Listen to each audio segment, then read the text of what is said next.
तो आप मेहनत और मजदूरी पर अपने भरोसा प्रेमियों रखो, उसी में आपको बरकत मिलेगी। आपको लाख रुपया दे दिया जाए और बरकत छीन ली जाए तो वो सब जो है आपका पूरा नहीं पड़ने देगा। बरकत जो छिनेगी वो पूरा नहीं पड़ने देगी। और बरकत अगर मिल जाए, थोड़ा ही रहे, तो उसी में आपका गृहस्थी का काम चल जाएगा। इसीलिए लोग पहले के समय में दशमांश गुरु का निकालते थे। तनख्वाह पाते ही दशमांश निकाल करके गुरु के लिए रख देता था गृहस्थ। जब अनाज पैदा होता तो खलिहान में ही दशमांश गुरु का निकाल के अलग रख देता था।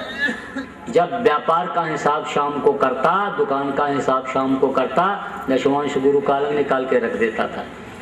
ये माताएं बहनें बैठी, जब ये रोटी बनाने के लिए जाती थी तो आटा चुटकी निकाल करके अलग रखती, चावल बनाती चावल अलग रखती, दाल बनाती दाल एक चुटकी अलग निकाल के रख देती थी।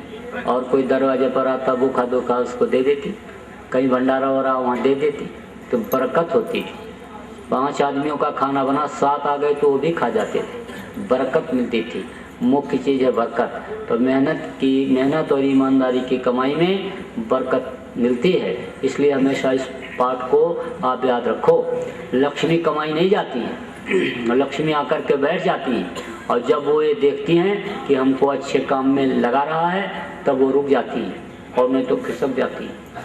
माया तो है राम की, मोदी सब संसार, और जाको चिट्ठी उतरी सोई खर्चनहार। जिसको हुक्म होता है कि तू खर्चा कर, वही खर्चा करता है।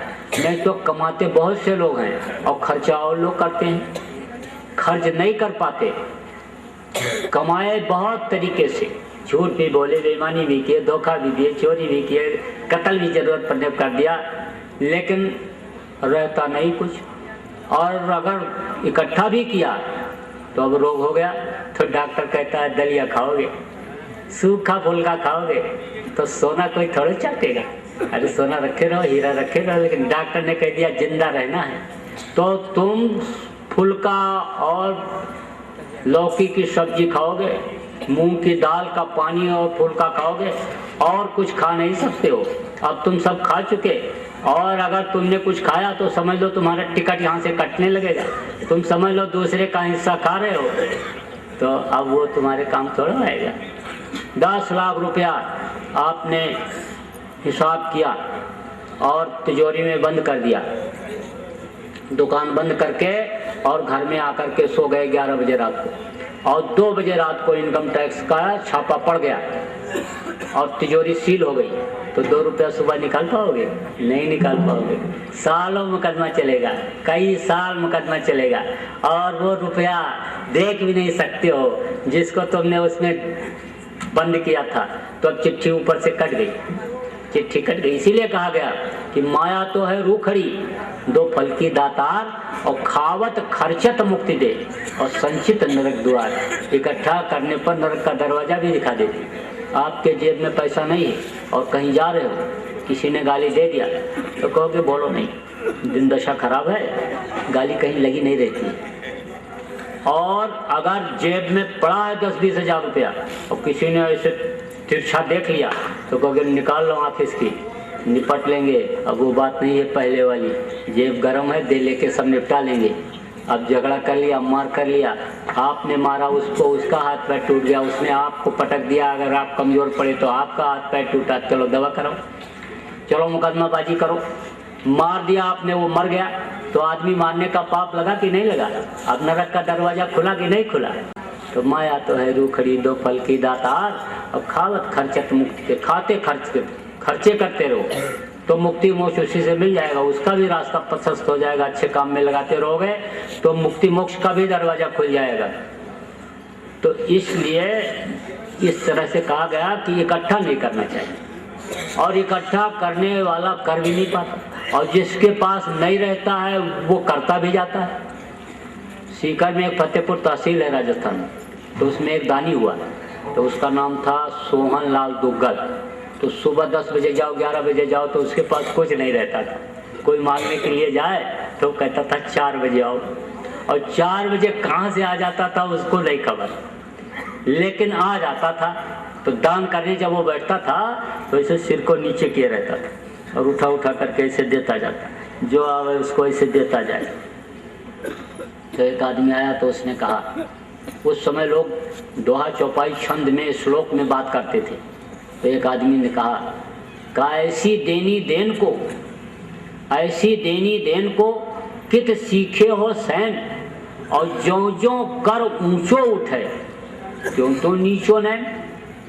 उसने कहा ये देनी तुमने कहाँ से सीखी कि जैसे जैसे तुम हाथ उठा उठा करके देते हो वैसे वैसे तुम्हारा सर नीचा होता जाता है, और लोग एक देते हैं तो 10 पुकरवाते हैं, तो 10 पत्थर में नाम लिखाते हैं, और तुम दान दे रहे हो तो तुम सिर को नीचे क्यों किए हुए हो?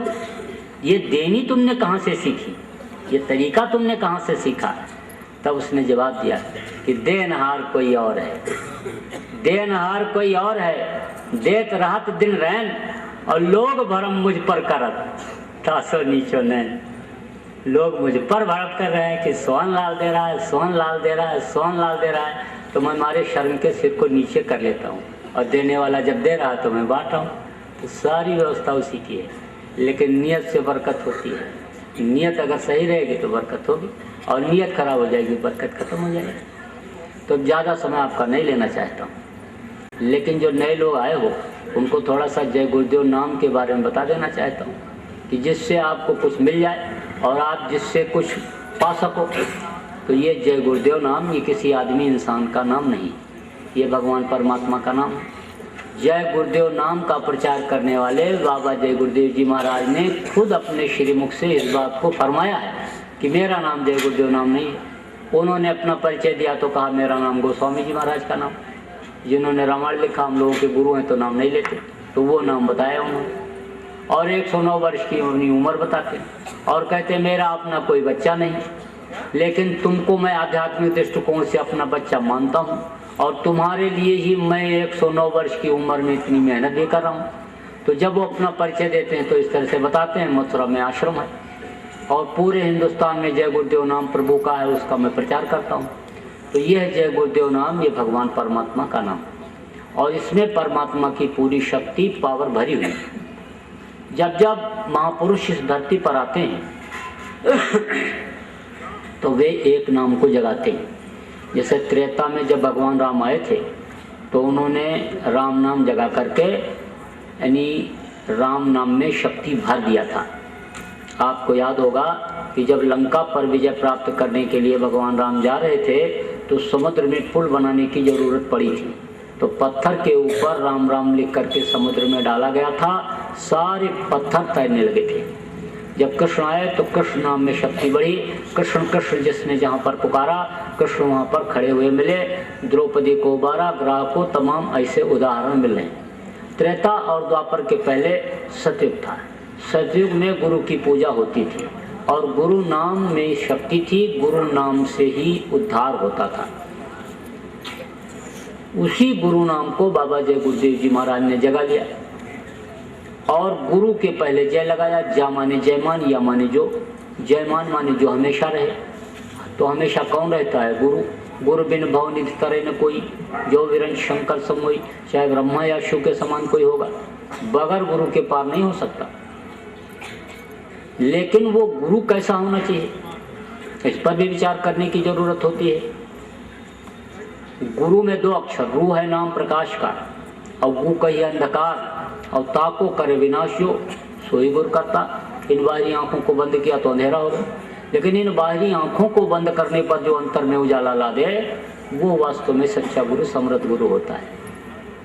लेकिन अब आजकल लोग ऐसे गुरु की खोज कम करते हैं, क्योंकि वो बुराइयों से लोगों को अलग करना चाहते हैं, बुराइयों को छुड़ाते हैं। तो बुराइयों के छोड़ने में थोड़ी तकलीफ होती है। धोबी जब कपड़ा को धोता है तो पटक करके धोता है और उसको निचोड़ता है, तब उसकी मैल निकलती है तो कपड़ा सिकुड़ जाता है, ऐंठ जाता है, फिर उसको झींटता है, खींचता है, फैलाता है, सुखवाता है किसी तरह से। तो इसी तरह से बुराइयों के छोड़ने में लोगों को तकलीफ होती है। अब उनको ये नहीं मालूम है कि पैर में बच्चे के फोड़ा अगर हो गया तो फोड़े को अगर काट करके उसमें दवा नहीं भरवाएंगे तो नासुर बन जाएगा। लेकिन फोड़े का जब ऑपरेशन होगा तो बच्चा रोएगा, चिल्लाएगा, पैर तो पकड़ना ही पड़ेगा। इस चीज को नहीं सोचते हैं कि गवाह भरना जरूरी है, नहीं तो नासुर बनेगा।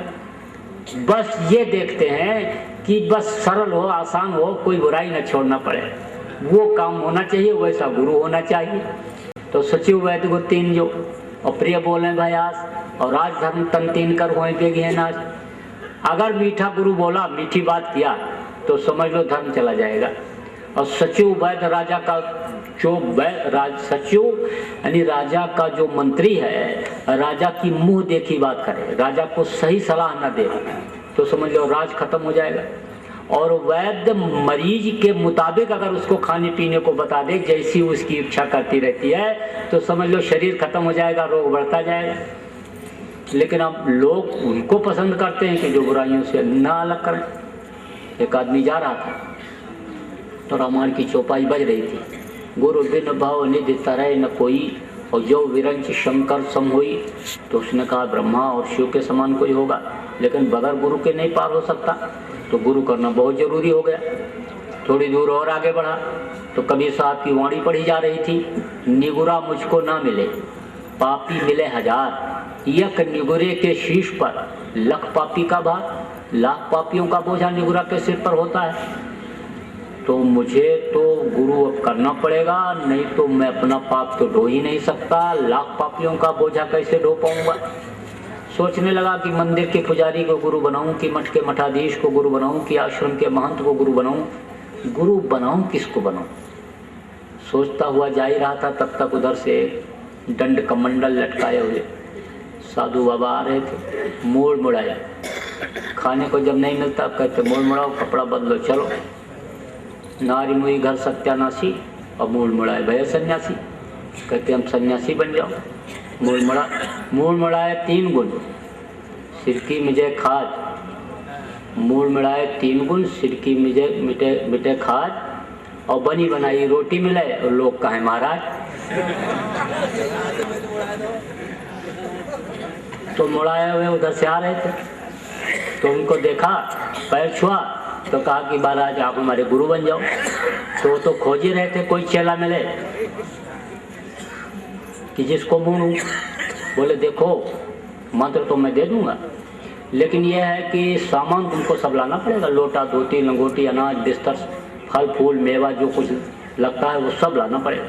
उसने कहा सामान तो सब मैं ले आऊँगा, लेकिन महाराज मुझको कोई ऐसा मंत्र दे दो कि जिससे बड़े आदमियों की सोसाइटी हमारी न छूटे, क्योंकि मैं बड़े आदमियों के बीच में रहता हूँ।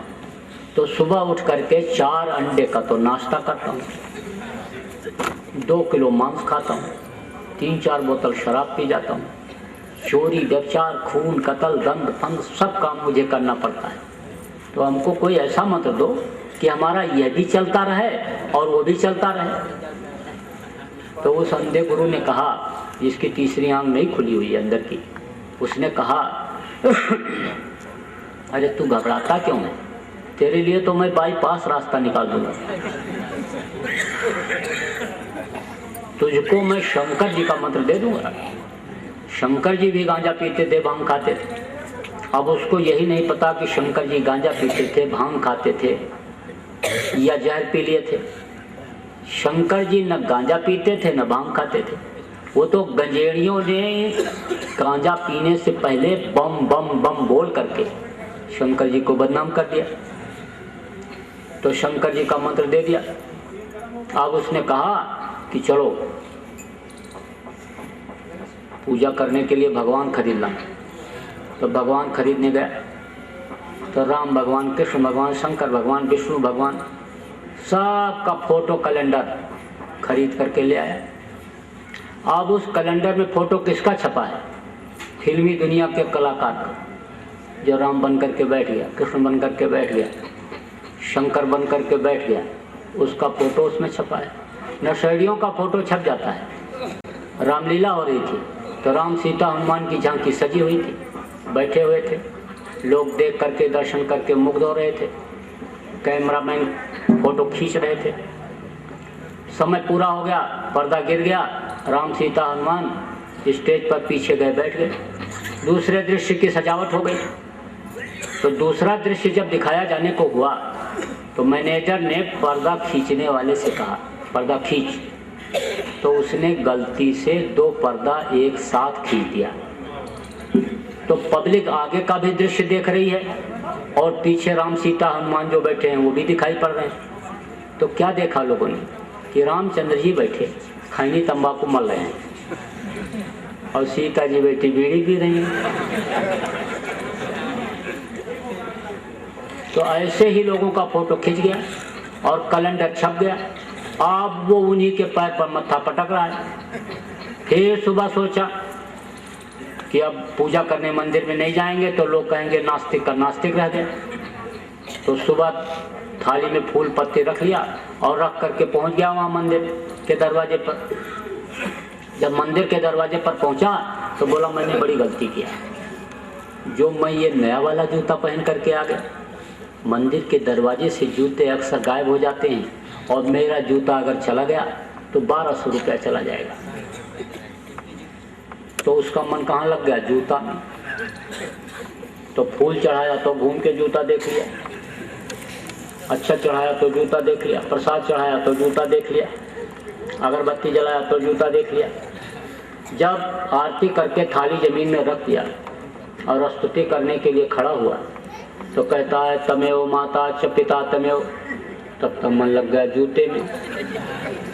तो जूते को देख कर कहता है तमेव बंधु च सखा तमेव। अब फिर घूमा मूर्ति की तरफ तो कहता है तमेव विद्या च दगड़म तमेव। तब तक फिर लग गया जूते में मन तो कहता है तमेव सर्वम मम देव देवा। जूते को देख के तमेव सर्वम मम देव देवा। तो कहा गया बड़े बड़े पंडित जोर लगाया और नहीं भूत मन वश में आया। लाख करो तदबीर प्यारे गुरु बिना, है सोना मनुष्य शरीर प्यारे गुरु बिना। तो समर्थ गुरु जब तक नहीं मिलते हैं तब तक ये मन रुकता नहीं और तब तक ज्ञान नहीं होता है, तब तक बुद्धि नहीं जगती है, तब तक सही रास्ता नहीं मिलता है। तो गुरु तो हमेशा रहे, सच्चे गुरु भी रहे हमेशा। जब इस धरती से जीवों का जाना ऊपर बंद हो जाता है तब जोगजीत भेजे जाते हैं। 16 सुतों में जोगजीत हैं, उनको भेजा जाता है। तो वो यहाँ सुते संत के रूप में आते हैं तो फिर समझा करके बता करके रास्ता दिखा करके जीवों को ले जाते हैं। कलयुग के प्रथम संत कबीर साहब थे। तो कबीर साहब की पहले खुल गई थी आँख, लेकिन वो एक दिन गए रामानंद जी महाराज के पास। तो रामानंद जी महाराज का जो आश्रम था वहाँ पर सवर्ण लोग ही जाते थे और इनको जुलाहा कहते थे लोग, मलक्ष कहते थे कबीर साहब। तो इनको जाने नहीं देते थे, कहते थे कि अपवित्र हो जाएगा, स्थान यहाँ नहीं आने पाते थे ये। लेकिन जब ये एक दिन गए तो दूर खड़े थे दरवाजे पर और रामानंद जी महाराज अपना माला खोज रहे थे सुने की। काफी देर से परेशान थे तो कबीर साहब वहीं से बोले अरे गुरुजी आपका माला वहाँ रखा है, आप बहुत देर से परेशान हो, ले लो। तो उन्होंने देखा माला वहीं रखा जहाँ कबीर बोले थे। तो एक तो होता है, एक होती है विद्वता, विद्वान होते हैं, और एक होता है ज्ञान। तो हिंदी पढ़ लो, अंग्रेजी पढ़ लो, उर्दू फारसी का ज्ञान खूब अर्जित कर लो, दुनिया की जानकारी कर लो, हर क्षेत्र की जानकारी कर लो, तो आप क्या रहोगे, विद्वान रहोगे। लेकिन एक होता है ज्ञानी जिसकी अंदर की आंख खुल जाती है, इन्हीं दोनों आंखों के बीच की तीसरी आंख खुल जाती है और अंतर का बोध हो जाता है। वो अंतर में ही बैठ करके दुनिया की सारी चीजों को देख लेता है, उसको ज्ञानी कहते हैं। मसी कागज ने कलम गई नहीं हाथ, उस पर आज लोग रिसर्च कर रहे हैं, पीएचडी कर रहे हैं। तो वो ज्ञानी थे। कौन? कबीर साहब। और ये रामानंद जी विद्वान थे।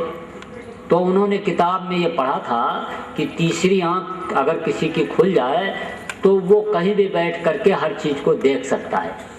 तो उनको ये विश्वास हो गया कि कबीर की तीसरी आंख खुली हुई है, तभी तो माला को वहां से देख लिया, सामने भी नहीं है, बहुत दूर है और वहीं से बता रहा है, तो उसकी आंख खुली हुई। तो उन्होंने कहा हम अब इसको अपना गुरु बनाएंगे। तो गए और कबीर को इसे चिपका लिया रामानंद जी ने और बोले बोलो किस लिए आए हो। तब कबीर ने कहा आपको गुरु बनाने के लिए। तो ऐसे तो ये बड़ी चिंता में हो गए कि मैं तो इनको बनाना चाहता था और ये मुझे गुरु बनाने के लिए कह रहे हैं। तब फिर उन्होंने कहा आखिर अब तुमको क्या जरूरत है गुरु बनाने की? तुम्हारी तो पहले से खुली हुई है, तीसरी आंख, थर्ड आई, आत्मचक्षु तुम्हारा पहले से खुला हुआ है, तो अब तुमको क्या जरूरत है गुरु बनाने की? तब उन्होंने कहा कि गुरु की मर्यादा रखने के लिए, गुरु का अस्तित्व न समाप्त हो जाए, गुरु का नाम न खत्म हो जाए, इसलिए आपको गुरु बनाना चाहता हूँ। तब भी रामानंद जी को संतोष नहीं हुआ। तो रामानंद जी ने कहा कि आखिर मेरा क्या होगा? जब तुम मेरे गुरु बन जाओगे तो मेरा क्या होगा? तब कबीर साहब ने कहा कि इस जन्म में आप मेरे गुरु रहोगे, अगले जन्म में आपको पार कर दूंगा। तो गुरु हमेशा रहे, इसलिए बाबा जी ने जय लगाया। और देव माने देने वाला। जो सच्चा गुरु, समर्थ गुरु होता है वो देता ही है, लेता कुछ नहीं। लेता क्या है? जो कोई लेने को न तैयार हो। जैसे बाबा जय गुरुदेव जी महाराज कह रहे कि तुम अपनी बुराइयों को मुझे दे दो, मैं अपने ज्ञान अग्नि के द्वारा जला दूंगा और तुम्हारे अंतःकरण को साफ कर दूंगा, नाम रूपी रत्न तुमको दे दूंगा। तीसरी आंख के ऊपर जड़ी लगाओगे, आंख खुल जाएगी, दिव्य दृष्टि खुल जाएगी। तो यह जय गुरुदेव नाम, ये मालिक परमात्मा भगवान का नाम। आपके मन में शंका हो जाए, परीक्षा ले लो। जंगल में आप जा रहे हो, डाकू आपको घेर लें, जंगल के जानवर घेर लें, बचने की कोई उम्मीद ना हो, 10 बार जय गुरुदेव बोलो, कोई न कोई बचाने वाला आ जाएगा। रास्ते में जा रहे हो, मधुमक्खियाँ छेदने लगे, पानी में नहाने के लिए गए हों, डूबने लग जाएं, तिनके का भी सहारा ना हो, आप 10 बार जय गुरुदेव बोलो, कोई न कोई बचाने वाला आ जाएगा। कोई आदमी बीमार है, दवा फायदा नहीं कर रही है, आप दवा को पिला चुके हो, 10 बार जय गुरुदेव बोल करके उसी दवा को फिर से पिला दो और बढ़ा के लटा दो। जब दवा आपने पिलाया 105 डिग्री बुखार चढ़ा हुआ था और 2 घंटे के बाद देखोगे कम हो जाएगा, उतर जाएगा। कोई जायज़ काम है, आपका न बन रहा हो, बार बार दौड़ के जा रहे हो, आप 10 बार जय गुरुदेव बोल करके जाओ, 2 आना 4 आना से लेके 16 आना तक बनेगा। जैसा काम होगा उस हिसाब से आपका काम बनेगा। लेकिन एक चीज़ और बता दें, चोरी चकारी या गलत काम के लिए अगर जय गुरुदेव बोल करके गए तो उसी दिन पकड़े जाओगे, फिर नहीं बच सकते, मार पड़ेगी। देखो बच्चों, विद्यार्थियों, खूब मेहनत से पढ़ना। परीक्षा के समय में अगर कोई सवाल ना समझ में आवे तो उस समय जय गुरुदेव बोलना, आंख बंद करके अंदर में बोलना। जोर से बोलोगे लड़के हंसेंगे, अंदर में बोलना तो सवाल समझ में आने लगेगा, याद आने लगेगा। लेकिन पढ़ना जरूरी है, पढ़ोगे नहीं तो क्या याद आएगा? पढ़ना जरूरी है।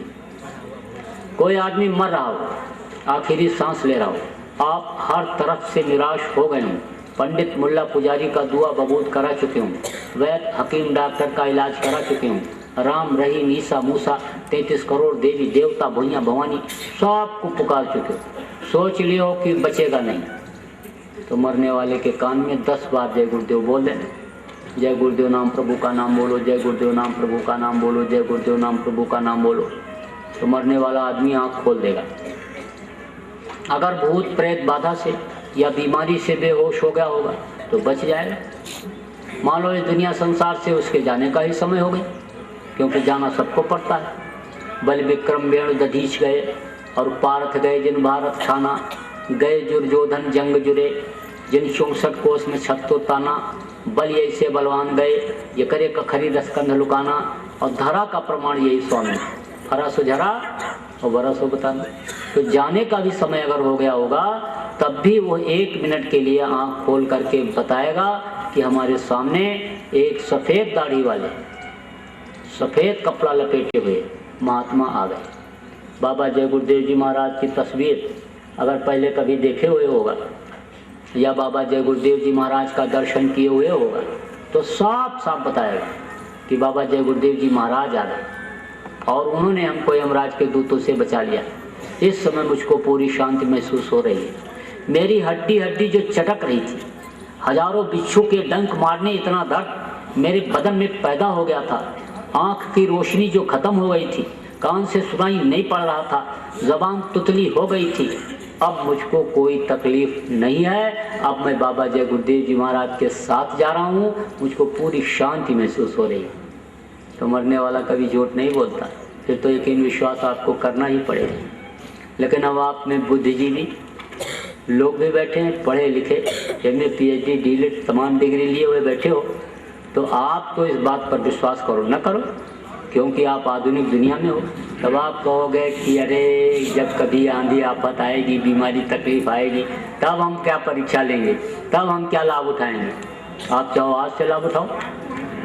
रात को खाना खाने के बाद जब आप सोने के लिए बिस्तर पर जाना, तो आंख बंद करके और अंतर में जय गुरुदेव आधा पौन घंटा बोलना, और सुबह जब उठो तो इसी तरह से बिस्तर पर बैठ जाओ। दिन में जहाँ मौका मिल जाए वहीं पर आप आंख बंद करके और जय गुरुदेव बोलो, देखो आपको कितना लाभ होता है। लेकिन शाकाहारी रहना, और ऐसे नशे का सेवन मत करना कि जिससे बुद्धि खराब हो जाती है। आप शाकाहारी सदाचारी रह करके अगर जय गुरुदेव नाम का ही जाप कुछ दिन कर लोगे तो आपको बहुत लाभ दिखेगा। चौमुखी विकास जिसको कहते हैं, चारों तरफ से लाभ आपको दिखाई पड़ेगा। आप करके देख लो, और जैसे मौका मिले वैसे आप को जैसे खबर लगाए कि नामदान होने वाला है, आप पहुंच करके और नामदान ले लो, अपनी जीवात्मा का भी कल्याण कर लो। नहीं तो ये बेचारी फंस जाएगी, और फंस जाएगी तो फिर करोड़ों करोड़ों जन्मों तक के लिए ये चली जाएगी नर्क में 84, फिर तो बहुत मुश्किल हो जाएगा। इसलिए आप इन सब चीज़ों का जो बताया गया आप ध्यान रखना और इन पर आप लोग अमल करना। तो आपका ज़्यादा समय नहीं लेना चाहता हूँ। मेरे कहने सुनने में अगर कोई गलती हुई होगी तो आप छोटा समझ करके माफ़ करना। बोलो जय गुरुदेव, जय गुरुदेव, जय गुरुदेव, जय।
कुछ बात हुई थी?